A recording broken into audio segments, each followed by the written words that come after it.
আল্লাহ রসুল বলেন, ইয়াকুমুল হাসাদা ফা ইন্নাল হাসাদা ইয়াকুমুল হাসানাত কামা তাকুলুন নারুল হাতাব। তোমরা কখনো হিংসা করবা না, কারণ হিংসা মানুষকে আমার আল্লাহ পাক পছন্দ করে না। হিংসা মানুষকে আল্লাহ পাক দেখতে পারে না।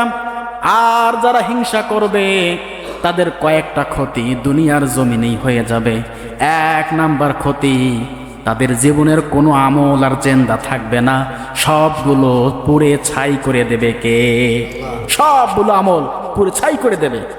নারুল হাতাব, যেমন করে শুকনো কাঠকে আগুন ধরালে পুড়ে ছাই হয়ে যায়, সেরকম করে আমাদের নামাজ, রোজা, হজ, যাকাত, দান, সদকা ইত্যাদি, মা বাবার খেদমত সবগুলো পুড়ে ছাই হয়ে যাবে যদি কারো ভিতরে হিংসা বিদ্বেষে পোষণ করে। তো আমাদের হিংসা করা যাবে? আল্লাহ পাক রব্বুল আলামিন আমাদের হৃদয়কে, আমাদের মনকে, আমাদের কলকে হিংসা থেকে পরিপূর্ণভাবে আমাদেরকে হেফাজত করুক। সকলে বলে আমিন। সম্মানিত হাজিরিন, আজকের আলোচনার ছোট্ট বিষয় ছিল হিংসা। আমাদের সমাজে হিংসা চলে।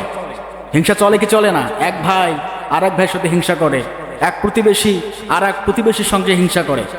হিংসা কখনোই করবেন না। হিংসা করলে আপনার আমল সব নষ্ট হয়ে যাবে।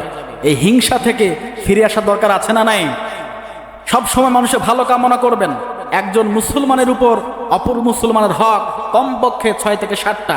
তার মধ্যে এটা একটা যে উপস্থিত অনুপস্থিত একজন মুসলমান ভাই অপর মুসলমান ভাইয়ের জন্য মঙ্গল কামনা করবে। কি কামনা করবে? আপনি উপস্থিত থাকেন বা না থাকেন, মঙ্গল কামনা করতে হবে।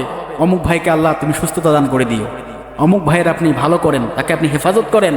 শুধু এখান না, পাড়া প্রতিবেশী নয়, তামাম পৃথিবীতে আল্লাহ পাক রব্বুল আলামিন যতগুলো মুসলমান নরনারী আছে পাঠিয়েছেন, সবার জন্য আমাদের হৃদয় থাকবে খোলাসা, ভাড়া একটা ভালো মন নিয়ে তাদের জন্য আমরা কি করবো? ইনশাল্লাহ দোয়া করব।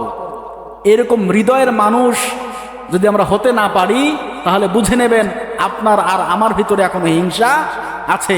এই হিংসা থাকলে আপনার আমল সবগুলো শেষ হয়ে যাবে।